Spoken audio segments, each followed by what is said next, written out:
এই ভিডিঅ'টোৰ জৰিয়তে আমি এটা কথাই বুজাবলৈ চেষ্টা কৰিছোঁ যে আপোনালোকক কোনোবাই মিছা প্ৰতিশ্ৰুতি দিব পাৰে আৰু সেই প্ৰতিশ্ৰুতিত যদি আপোনালোকে ভুল নাযায় তাৰ বাবে আপোনালোকে সতৰ্ক হৈ থাকিব।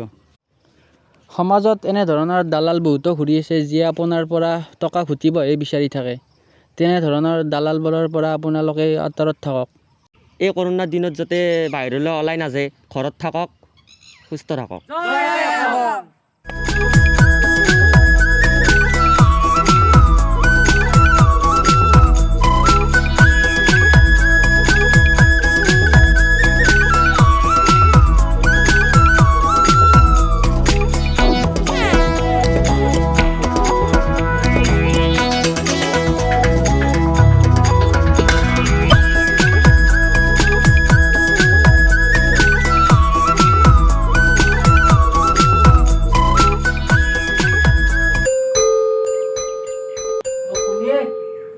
মই ৰাজু।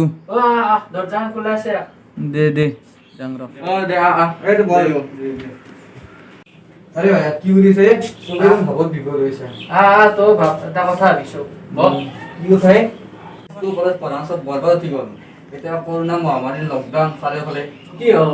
চাকৰিটো দেশত নাই, গতিকে আমি ড্ৰাগছৰ ব্যৱসায় কৰিম। একেদিনে আমি কৰোড়পতি হৈ যাব। কিবা ইচ্ছা নেকি? দেখা নাই পুলিচে হালে হালে কেনেকৈ জেলত ধৰি আছে। আকৌ মিশ্ৰ কৰাই মাৰি টক্টা বনাই দিব। ভুৱা ডাক্তৰ আমি। এইটো কি বস্তু? পেপাৰে দিবি, দেখা নাই নেকি? পঢ়ানোর কোনো দরকার নাই, সিধাই ডাক্তার। ফার্মাসি এখানত মাথা মার, তাতে ডাক্তার হয়ে বই থাক। দুই এটা জরকা ট্যাবলেট দিলে হই গেল।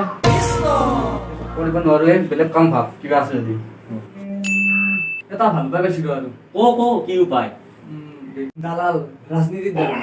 ধাম ধুম চকে টকে লেকচাৰ মাৰ। দৰকাৰ হলে মন্ত্ৰী এমএলএৰ কাষত ফটো মাৰি ফেচবুকত আপলোড কৰ, মুঠতে ফেমাছ হম। কি হ'ব? ঐ বুধবাগত, ইয়াকো বুজা নাই নেকি? চাকৰি দিম বুলি কৈ টকা ল। একজনৰ পৰা 3 পৰা 5 লাখ লৈ ল। এইটোৱে ভাল পায়। লগতে পাব্লিক নাই নহ'ব যে ভাই, বেলেগ কিবা ভাব আছে যেনো পাই। পাই গলো। কি পালে কচোন? দালাল, পঞ্চায়তত দালাল। ভাল হ'ব না কামটো? নিশ্চয় ভাল হ'ব, 100% ভাল হ'ব। ঘৰ দিম বুলি কৈ 5,000 টকা ল। অৰুণোদয়ৰ নামত 500 টকা ল। বৃদ্ধ পেঞ্চনৰ বাবদ 200 টকা ল। কিষাণৰ নামত 500 টকা ল। শিল্পীৰ এককালীন সাহায্যৰ বাবদ 5,000 টকা ল। মুঠতে টকাই টকা, মুঠতে দালাল ৰাজ। নাই নহ'ব, এই গাঁৱৰ মানুহে সোণৰ কথা কপলত দি ঘূৰাব। এইটো নহ'ব দেই, বেলেগ ভাব। তুমি এখন মেখেলা চাদৰ দিও ভাই। বেলেগ এটা ভাব। দে চবে মিলি আমি নতুনকে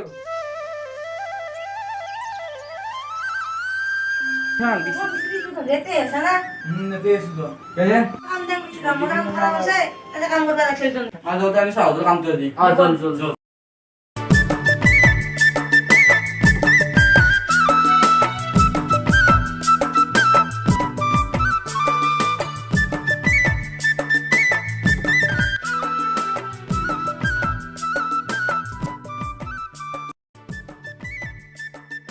কই বলবা ওই তো মুরগি না কালি আইবো বুয়া